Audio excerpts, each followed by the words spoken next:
You know, one of the hardest things for most people is knowing when to surrender and to accept. I know a lot of people, a lot of clients, a lot of friends who actually want to stand by faith and keep on believing, and they feel as if they dare waver one moment and maybe accepting a situation that God's going to strike them down or be disappointed in them because they had a lack of faith. Let me tell you something. That is the furthest thing from the truth, folks.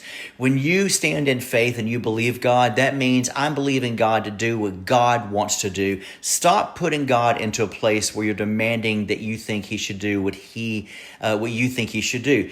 Put him at a place where, God, I am expecting you to do what you need to do. And you've got to learn to accept that.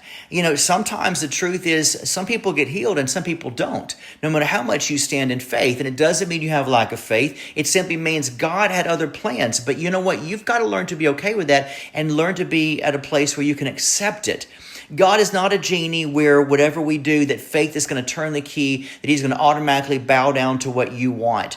God is going to do what God wants to do. And sometimes you got to stand in faith, and then sometimes you just got to learn to accept the inevitable of what's going on and believe and just trust and know that God knows what's going on, and maybe this is just the way God wants it to be done.